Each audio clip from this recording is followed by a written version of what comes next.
우리 다 같이 사도신경으로 신앙 고백하며 2022년도 6월 28일 화요일 새벽기도에 함께 시작하겠습니다. 나는 전능하신 아버지 하나님 천지의 창조주를 믿습니다. 나는 그의 유일하신 아들 우리 주 예수 그리스도를 믿습니다. 그는 성령으로 잉태되어 동정녀 마리아에게서 나시고 본디오 빌라도에게 고난을 받아 십자가에 못 박혀 죽으시고 장사된 지 사흘 만에 죽은 자 가운데서 다시 살아나셨으며 하늘에 오르시어 전능하신 아버지 하나님 우편에 앉아 계시다가 거기로부터 살아있는 자와 죽은 자를 심판하러 오십니다. 나는 성령을 믿으며 거룩한 공교회와 성도의 교제와 죄를 용서받는 것과 몸의 부활과 영생을 믿습니다. 아멘.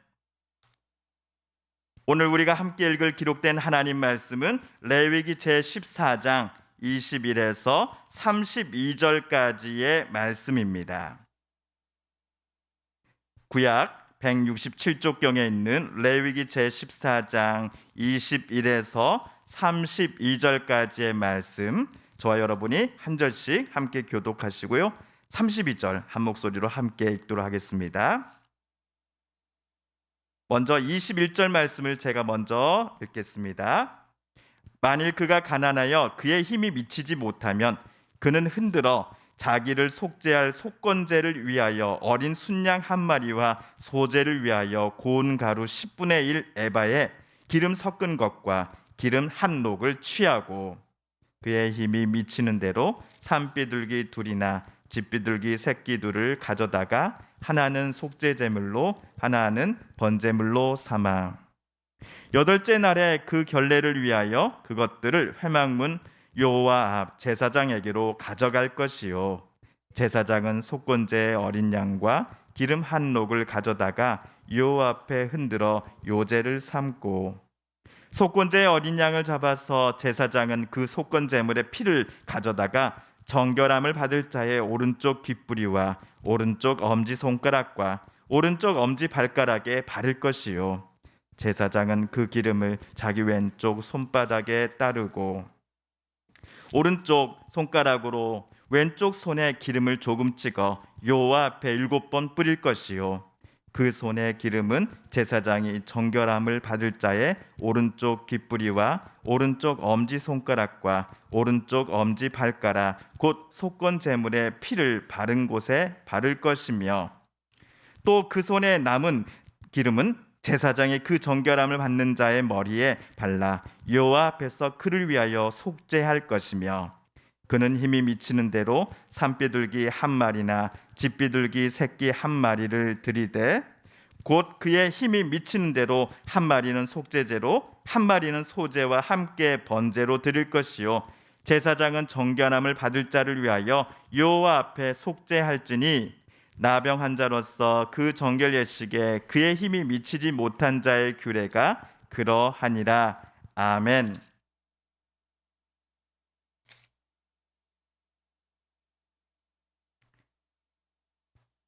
지난주 금요일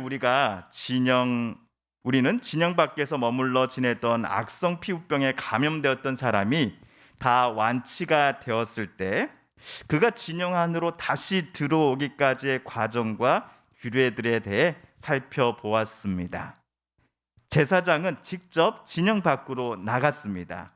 악성 피부병에서 본인이 다 완치되었다라고 주장하는 사람의 피부를 제사장은 면밀히 살펴봅니다. 관찰 결과 확실히 악성 피부병 증세가 다 사라진 게 맞다라고 판단될 경우 제사장은 그 사람에게 정함을 선언하기 위한 예식들을 준비시켰습니다. 정함 예식은 진영 밖에서 한 번, 그리고 진영 안에서 한 번, 이렇게 총 2차례 진행되었습니다. 진영 밖에서의 예식이 마치면 제사장은 완치된 사람을 진영 안으로 함께 데리고 들어옵니다. 그러나 이 사람이 자기 집으로 곧장 갈 수는 없었고 7일간 격리하면서 상태를 다시금 점검받아야 했습니다. 그런 다음 진영에 복귀한 지 제8일째 되는 날 회막 안에서 이 사람은 속건제와 속죄제 그리고 번제와 소제를 차례대로 드렸습니다. 이때 제물로 어린 순양 2마리와 1년 된 흠없는 어린 암양 1마리, 그리고 고운 가루 10분의 3 에바, 기름 섞은 소제물, 그리고 기름 한 녹이 필요했습니다. 아마도 이것들은 그의 가족들이 준비해 주지 않았나 싶습니다.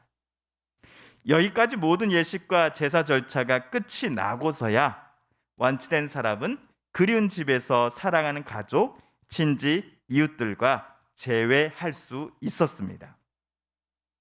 그런데 악성 피부병에서 나은 사람이 경제적으로 여유가 있다면 이 10절에 나온 것 같은 재물들이 그렇게 부담이 안 될 것입니다. 하지만 경제적으로 궁핍한 사람의 사정은 다르겠지요. 악성 피부병에 걸린 것도 매우 힘들었고 가족들과 따로 떨어져 살아야 했던 것도 괴로운 일이었습니다. 더군다나 하루 먹고 살기도 어려운데 피부병에 걸렸다가 나을 때마다 이 가축들을 준비하여 제물로 바치는 것은 여간 부담스러운 일임에 틀림없었을 것입니다. 이런 사정을 이미 아시고 하나님께서는 가난한 이에게 예외 규정을 내려주십니다. 여기서 오늘 우리가 읽은 32절과 그리고 21절, 22절을 세 번역으로 각각 읽어보겠습니다. 먼저 32절입니다. 시작. 악성 피부병에 걸린 사람이 정하게 되는 예식을 치르면서 넉넉한 제물을 바칠 수 없을 때에 지킬 규례이다. 다음으로는 21절, 22절입니다. 시작. 그러나 가난해서 많은 것을 바칠 수 없는 사람이 자기의 죄를 속하려 할 때에는 그는 제사장이 흔들어 바칠 속건 제물로는 순양 1마리를 가져오고 곡식 제물로 바칠 기름으로 반죽한 고운 밀가루는 10분의 1 에바만 가져오면 된다. 기름은 마찬가지로 한 녹이다. 힘이 닿는 대로 산비둘기 2마리나 집비둘기 새끼 2마리를 가져다가 1마리는 속죄 제물로 다른 1마리는 번제물로 바치면 된다. 자, 앞에서 10절과 비교해 보시면요, 어린 순양 2마리, 어린 함양 1마리에서 순양 1마리로 그리고 비둘기 2마리로 줄었습니다. 고운 가루는 10분의 3에서 10분의 1로 줄었고요. 이처럼 가난한 자의 경제적 사정을 배려해 주시고자 하나님께서는 악성 피부병에서 나음을 입은 사람이 정함을 최종적으로 선언받기 위한 제사 때 사용할 제물의 양을 조정해 주신 것입니다. 그렇다고 하여서 제사 예식마저 간소화된 것은 결코 아니었습니다. 제물의 숫자는 감하여졌지만 회막에서 드려지는 제사 종류와 순서는 똑같았기 때문이죠. 우선 경제적으로 여유가 있었던 자가 그랬던 것처럼 경제적으로 궁핍한 봉헌자가 제물로 사용할 가축 제물들은 제사장이 있는 회막까지 직접 가져야만 했습니다. 또한 좀 이따 보시겠습니다만 가축을 도살하는 일도 봉헌자가 직접 해야 했습니다. 제사장은 속건제의 어린 양과 기름 한 녹을 지성소 방향 쪽을 향해서 들어 흔듭니다. 이 예식이 끝나면 봉헌자가 직접 어린 양을 도살합니다. 제사장은 도살된 양의 피를 그릇에 담아다가 봉헌자의 신체 세 곳에 바릅니다. 맨 먼저 오른쪽 귓볼, 그 다음 오른쪽 엄지손가락, 마지막으로 오른쪽 엄지 발가락입니다. 비록 봉헌자의 신체 세 곳이긴 하지만은 봉헌자가 직접 도살한 어린 양, 즉 속건 제물의 피가 봉헌자에게 발라졌다라는 것은 어떤 의미가 있을까요? 참고로 앞에서 경제적으로 여유가 있는 자의 속건 제물도 어린 양이었습니다. 제사에서 피는 생명이요 또한 부정함을 씻어내는 기능을 담당합니다. 아마도 악성 피부병에서 나음을 입고 공식적으로 정하다라는 선언을 앞두고 있는 이 봉헌자의 몸에 제사장이 피를 발라주는 것은 악성 피부병이 그 사람에게 가져다 준 부정함을 피로써 깨끗이 씻어낸다라는 의미일 것입니다. 그런데 신약 시대의 이 어린 양의 피는 무엇이 대신하게 됩니까? 하나님의 아들이신 예수께서 십자가에서 흘리신 피가 구약 시대의 속건 제물로 바쳐졌던 그 어린 양의 피들을 영원히 대신하게 되었습니다. 자, 이제 제사장은 어린 양과 함께 흔들었던 기름을 자기 왼 손바닥에 따릅니다. 그리고 나서 오른쪽 손가락으로 그 기름을 조금씩 찍어서는 지성소 방향을 향해 우선 7번 뿌리지요. 그리고서는 왼손에 기름을 다시 오른손가락에 묻혀서는 봉헌자의 신체 세 부위에 발라줍니다. 순서는 아까 똑같습니다. 봉헌자의 오른쪽 깃볼, 오른쪽 엄지손가락, 그리고 엄지발가락 순입니다. 여기 세 부위에는 이미 무엇이 발라져 있습니까? 어린 순양의 피가 묻혀져 있습니다. 그리고도 제사장의 이 왼손에 남은 기름은 봉헌자의 머리에 뿌려 발라주게 됩니다. 제사장은 봉헌자가 악성 피부병으로 인해 생겨난 부정함을 씻겨낸다라는 의미로 어린 양의 피를 발라주었습니다. 그리고 똑같은 자리에 기름을 발라주는 예식은 정함에서 나아가 거룩함을 이 사람이 회복했다라는 것을 시각적으로 표시해 주기 위한 거룩한 예식이었을 것입니다. 봉헌자의 머리에 기름이 발라진 예식을 끝으로 하여 속건 제사가 끝이 났습니다. 그러면 제사장은 비둘기 2마리 중 1마리를 잡아 한 마리는 속죄 제물로, 나머지 1마리는 소제와 함께 번제물로 바칩니다. 번제단 위에 곡식가루와 비둘기 1마리, 그리고 엄선된 기름이 더불어서 완전히 태워지는 것처럼 이제 봉헌자도 악성 피부병에서 깨끗이 나았으니 하나님께서 은혜로 허락해 주신 새로운 삶을 전적으로 하나님의 뜻에 따라 살겠노라라고 다짐하였을 것입니다. 그리고는 회막을 나가 기다리고 있는 그리운 가족의 품에 이 사람은 안겼을 것입니다. 내일 수요일에는 집과 같은 이 건물의 벽에 곰팡이가 발생할 경우 어떻게 해야 하는가에 대해 하나님께서 모세에게 지시하신 것들이 나옵니다. 그 내용들을 우리 내일 또 말씀 묵상을 통해 조금 살펴보도록 하겠습니다.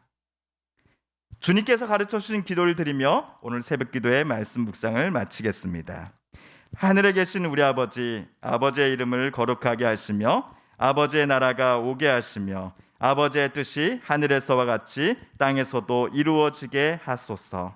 오늘 우리에게 일용할 양식을 주시고 우리가 우리에게 잘못한 사람을 용서하여 준 것 같이 우리 죄를 용서하여 주시고 우리를 시험에 빠지지 않게 하시고 악에서 구하소서. 나라와 권능과 영광이 영원히 아버지의 것입니다. 아멘.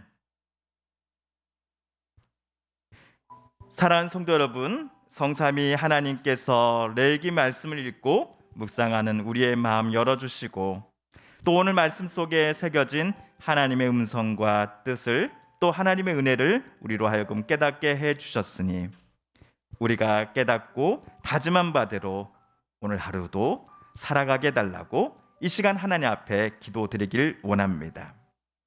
우리 성도님들과 가족들 중에 하나님의 고쳐주심과 일으켜 세워주심 또 회복시켜 주심을 놓고 간절히 기도하는 분들이 계십니다. 이 시간 우리 또 한마음과 한뜻으로 함께 기도하겠습니다. 코로나19로 고통받고 힘들었던 분들이 어서 속히 회복되게 하여 주시되 특별히 지난 2-3년간 경제적인 문제로 넘어지고 힘들고 눈물 흘렸던 많은 분들이 다시금 미래에 대한 소망을 품게 해달라고 기도하겠습니다. 우크라이나 전쟁이 어서 속히 끝나게 하여 주소서. 이 세상 곳곳에마다 있는 불화와 전쟁과 아픔과 싸움이 이제 멈추게 하여 주시고 그 땅 가운데 진정한 평화를 하나님 이제 내려주소서. 마지막으로 우리가 가지고 나온 간절한 기도 제목 하나님께 아뢰며 하나님의 은혜 보좌 앞으로 더 가까이 나아가겠습니다.